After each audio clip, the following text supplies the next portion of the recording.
DJ Chose, Houston, Texas, Brookshire, Texas. But we just gonna say Houston. Yeah. So tell me about the come up, man. Give me the journey. Give me the come up, the backstory. 10 years ago, 15 years ago, I've been doing music forever. I just used to be trash. Did you some trash? I used to be trash. Yeah. I had to like prove to myself I wasn't trash though. So I did this big regional record called Everywhere I Go. That led to me getting the opportunity to produce for other artists. After I produced my first platinum song, which was a song called Time for That for Kevin Gates, that shit changed my life. I always am fascinated when artists say something changed their life or when like people in the industry. Mm-hmm. I know what that means, but for the audience, can you explain like how you go to sleep one night or even over, a couple weeks span of time, like what does it really look like for your life to change after you catch a big break or success like that?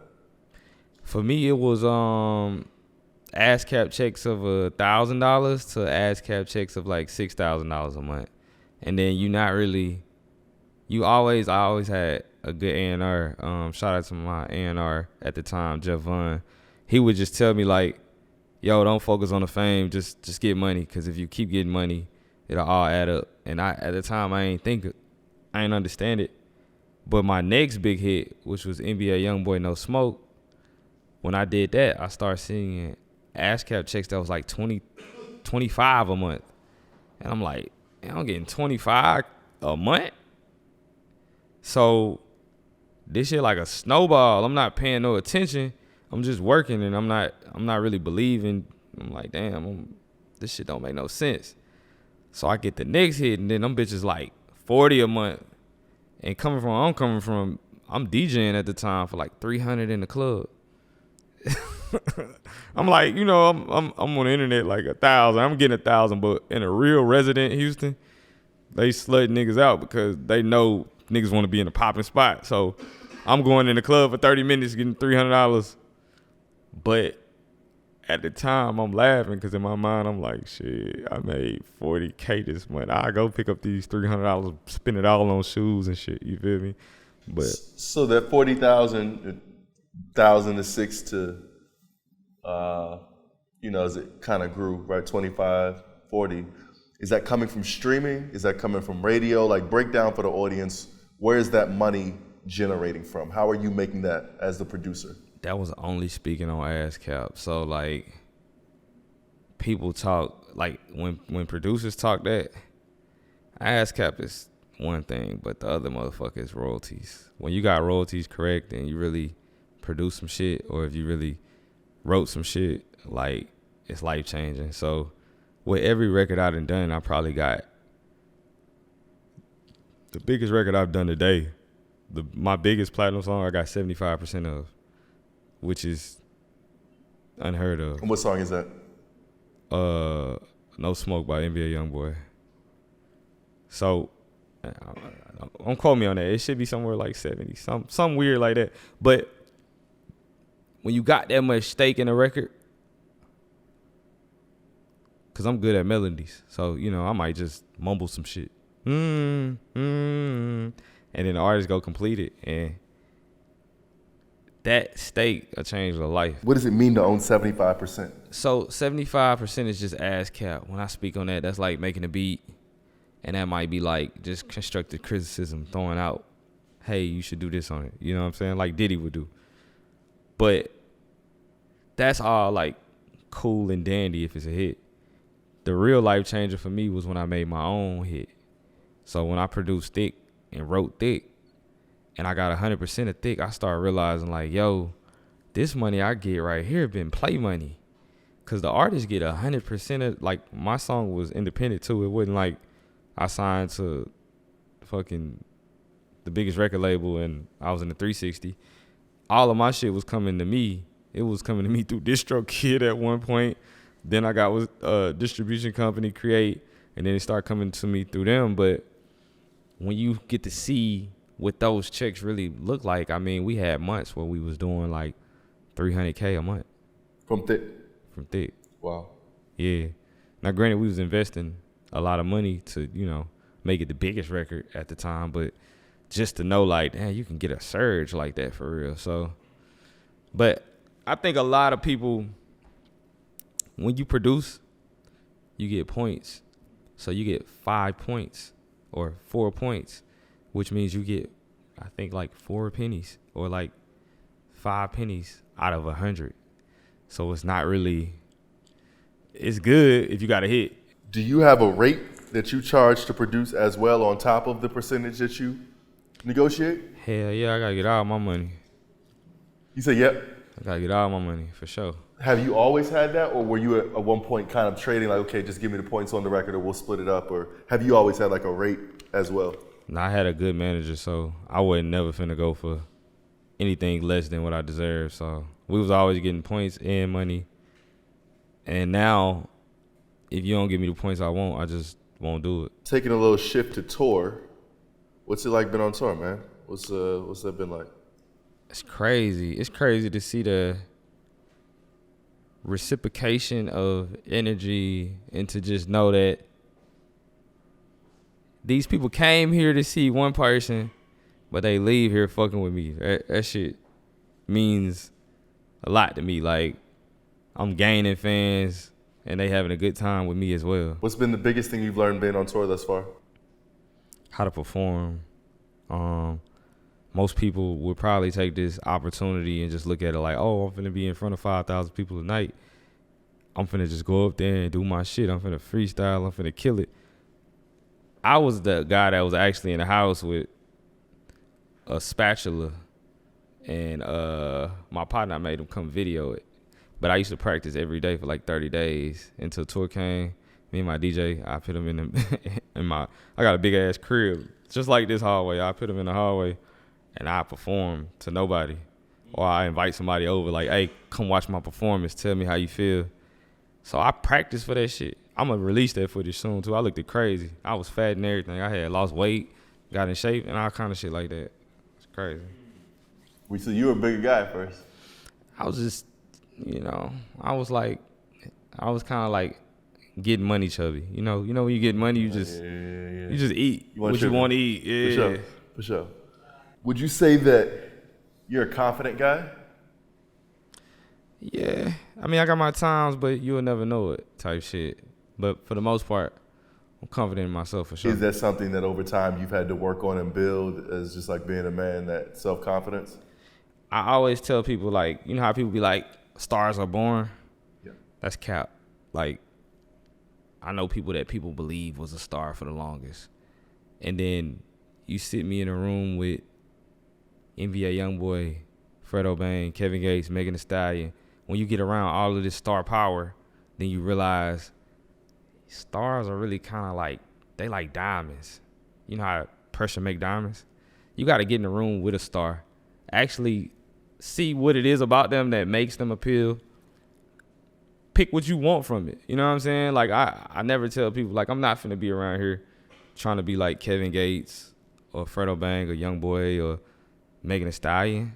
I'm my own diamond. So it's certain things about them that I really enjoy. You feel me? I love Kevin's, I love his education and the motivation in him.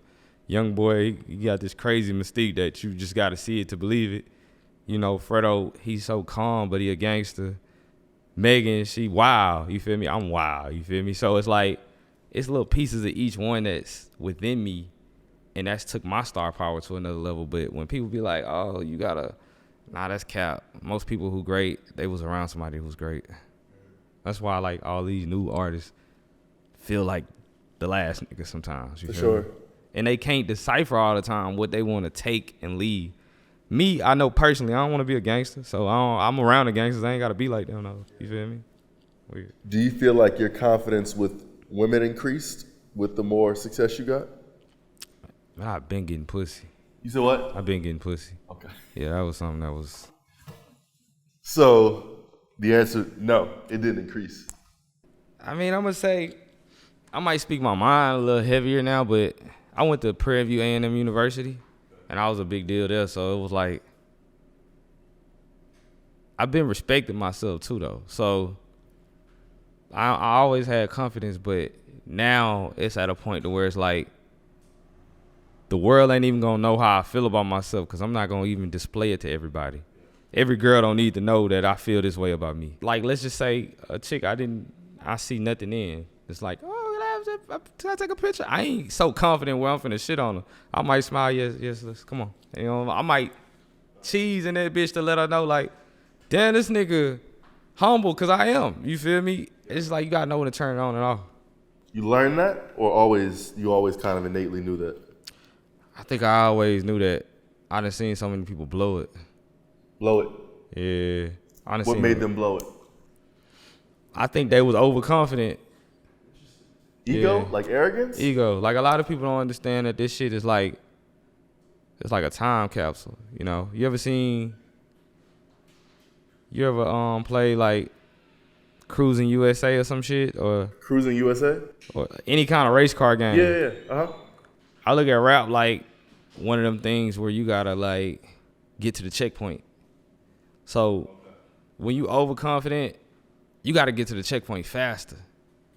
When you humble, man, people will let you drive in circles for a long time. Like, my hits was few far in between sometimes. But me just calming back, talking to fans, treating them like human beings, it kept me in the game longer than a lot of people that was in the game before me.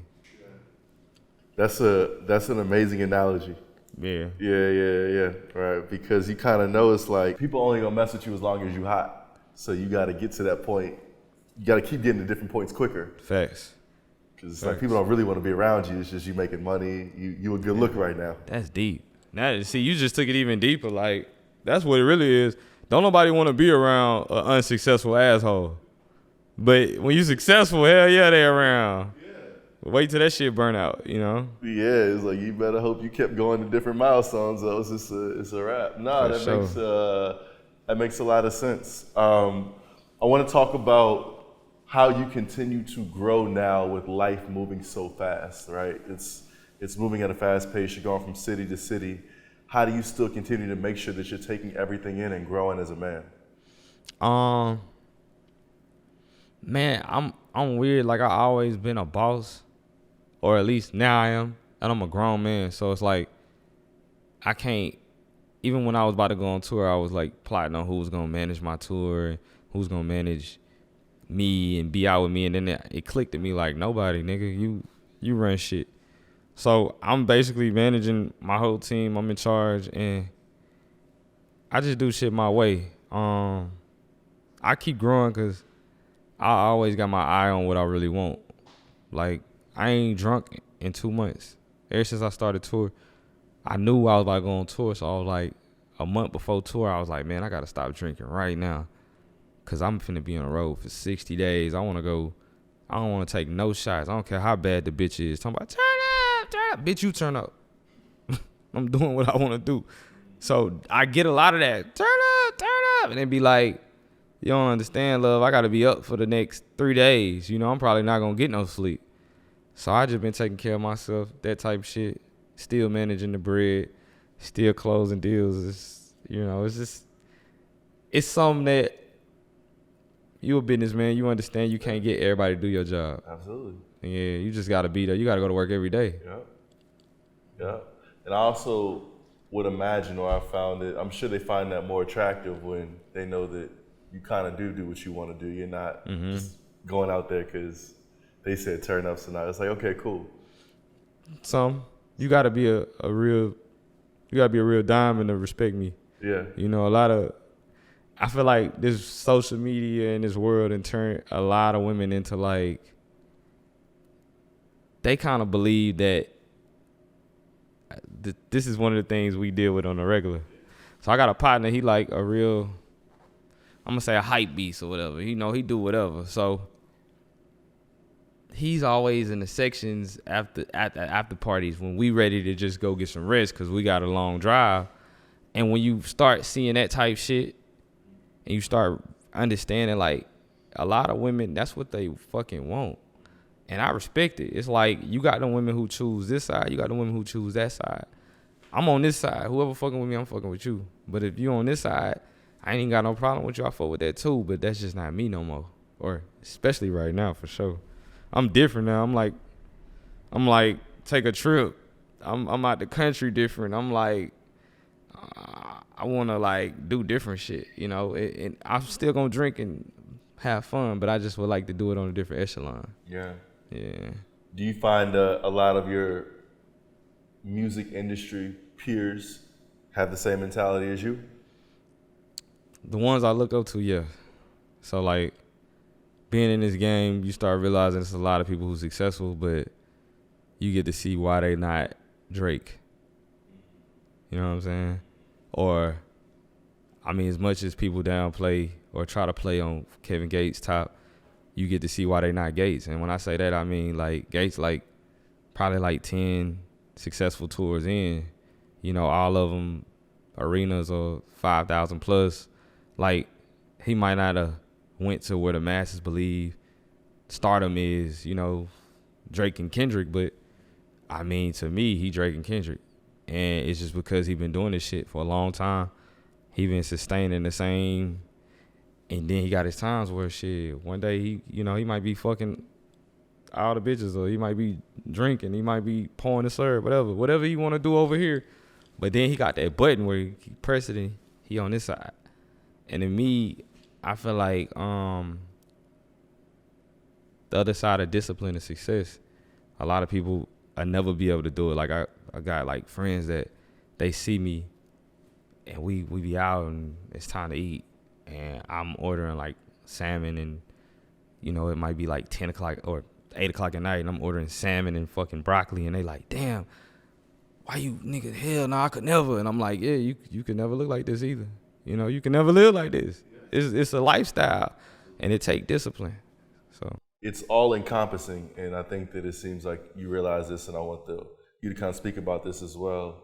You get to a point where you realize every single thing you put in your body affects what comes out of it.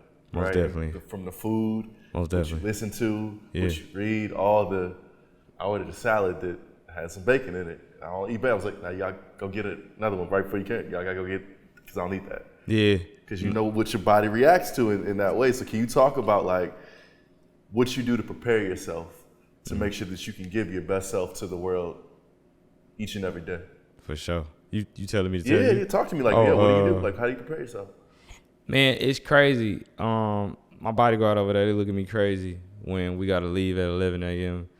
and 8 a.m. I'm up in the gym doing some crash dummy shit. Like, I'm literally in that bitch 30 minutes on the treadmill, literally doing my whole workout. Like, it's just, I feel like if you don't get it in, I look at working out and all of that, like, it's like preparing your body for the real part of the day. You feel me? So to me, it's like preparation for war.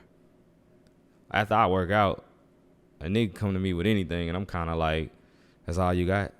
You know what I'm saying? For real. But I'm going to do that. I'm trying my best to eat correct. I'm really removing anybody out of my life that don't see what's going on in my life. So this tour done showed me some crazy shit. I might get a text from somebody, and I be like, nigga, you ain't da-da-da-da, just lashing out.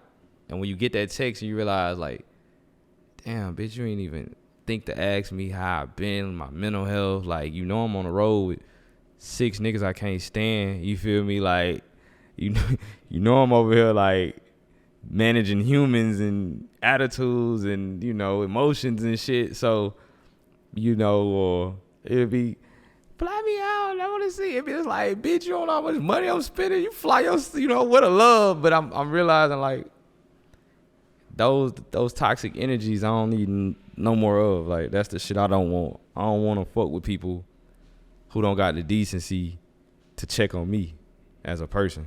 You feel me? Yeah. One of the pieces about being in this game at any level is this idea of being able to deal with rejection, whether that's early in your career, people not messing with your music, your beats, songwriting, right? Or even now, you know, there's certain things that you might want that just the timing you're not ready for. Right. Can you talk to me? How do you think about the idea of rejection? To me, rejection is just redirection. I got redirected a lot. That's actually a quote I posted like last month. Yeah, early on in my career, my first ever college party, I got booed at. Shit hurt my feelings. The next year, the same. Like back in the day, I don't know if y'all was like real fans of like Facebook and Twitter, but they used to use them bitches to bash the shit out of whatever they didn't like. You know, if we went to a party in college or something, between Twitter and Facebook, they'd eat you up. A year later, I had class one of the girls that booed me. She was dicked out. I was up. You know what I'm saying? She was dicked out. Oh my gosh, DJ chose in my class. And all I could do was laugh because I screenshotted that shit when she like went in on me on Twitter and shit. But after that, I kind of knew like you could change anybody's mind. Like this world is never set in stone. Like somebody could hate the fuck out of you one day and love you the next. So you just gotta stay on your path or whatever, or either change your path. But for me, I look at rejection like I've been rejected all my life, especially being an artist and a DJ. People just kind of look at it like it's just something they don't believe. You feel me? Nobody ever believed I would have a platinum gold record. I had days when I ain't believe shit. So to get it, it was like, yeah, I know I wasn't crazy. You feel me? But that's how I see it. Do you find that a lot of people that are either at your level or levels you aspire to be to also have that same mentality towards this idea of rejection and no and, you know, not getting what they want? Yeah, you got to. You got to. Like, this is a fucked up world. I damn near feel like people want to bruise you before they help you. You feel me? So you got to be a punching bag before you can actually be the fighter. I feel like every artist, I mean, when I look at like Drake, he went through a whole run of, he soft, you know what I'm saying? And then he had to take out every rap nigga for niggas to be like, all right, we ain't fucking with Drake.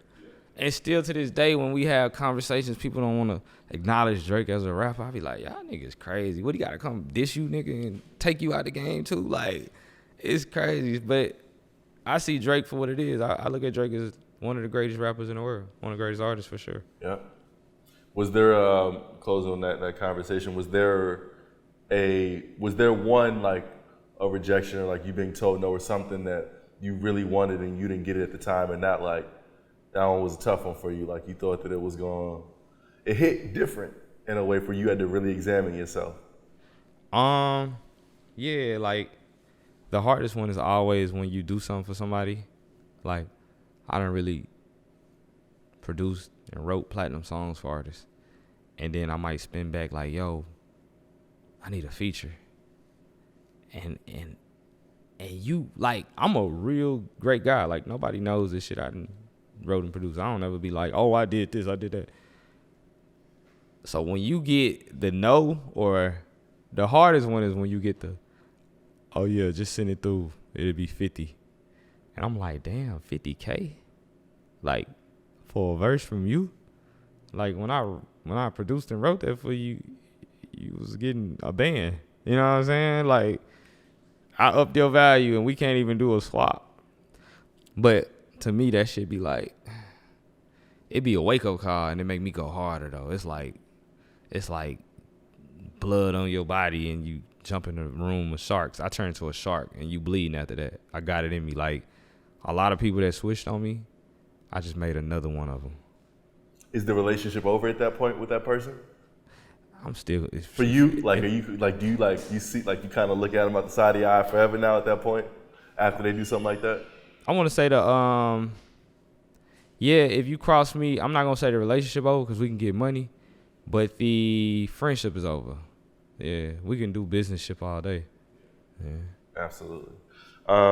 Musically, what's coming up? What's on your plate? What are some things that your audience and fans can expect? I got a song out right now called "Trying" with Young Blue. That bitch got a remix coming out with just me and Gates. I'm gonna drop that soon. I do country music. Don't nobody know it. So I do country music under Norman North. That's my country alias, my country name. That's the man I'm aspiring to be. When I turn whatever age, I'm gonna just say fuck this rap shit. And yeah, I'm tired of niggas dying. Like, everybody I work with dying. Like, me and PNB Rock got a 4 times platinum song. Violence and murder, or is it from? Yeah, that shit's. Yep. I want to give these kids something different. I want them to look at something else and be like, damn, I could do that. Damn, I could be myself. You know what I'm saying? So I grew up in the country. But my country music ain't like no redneck shit. My country music like Nelly over and over again. It's like rap beats, good songwriting, great guitars, like that kind of shit. So yeah, go check in with Norman North. That's my country name. Spell it for me. Norman. That's my real name. North, North. Yes, sir. What would you say? Obviously, nobody can ever call it because you can't control it. But what would you say are some of the elements of a hit song or a hit record? I'm gonna say hit records are 90% marketing, 10% the music.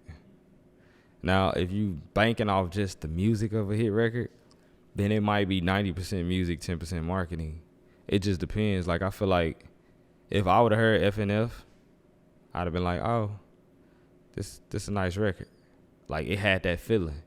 But sometimes you got records that stream more than, like, to me, FNF is a great song, but there's records out there that blew it out the water on streaming that were just marketed 100 times better. So there's some diamond records out here that's not as hard as FNF. So if you ask me, it's all marketing. I had to learn that myself, though. When I was pushing my record, I had to wake up every day and it was just me, my niece, my lady friend. We'll wake up early in the morning and we'll boom, boom, boom. We'll send DMs. Hey, can I get you to do this? Can I do? We start getting so many TikToks and Reels and all that shit. And that shit just started going. It started snowballing. But I can never sleep on marketing. Like, most people sleep on it. Marketing is the key. Yeah. That's important. We definitely appreciate you coming through, man, and, you know what I'm saying, kicking it with us. For sure. For a little bit. We in the DMV, so I definitely want to, you know what I'm saying, I got to get your take on what it's been like here in the DMV, you know what I'm saying, what you think about the culture, give me that, you know, good, bad, or indifferent, you know, but, you know, what's it been like for you? Man, the ladies is beautiful. They tall. They bad. The energy in the club was amazing. I didn't know it was so ratchet out here too, though. Like, it felt like I was in Texas. You feel me? They had that energy for real. Like, I think the only bad thing was like 40 cars got broken into last night. Yeah, so that was lame. What, a Tuesday night? That was lame. I was like, damn, who the fuck wanna break in some? This is a serial thief, you know what I'm saying? 40 cars. He was supposed to die that night. For sure. Somebody in Texas, I ain't gonna lie, his fourth car, he would have been dead. Y'all can have guns legally on the strap. We can't have guns out here? Not the way y'all have them in Texas. Shit, we got them bitches anyway. For sure. You can't walk down U Street with an AK on your hip. Oh, shit. We definitely driving down U Street with an AK there.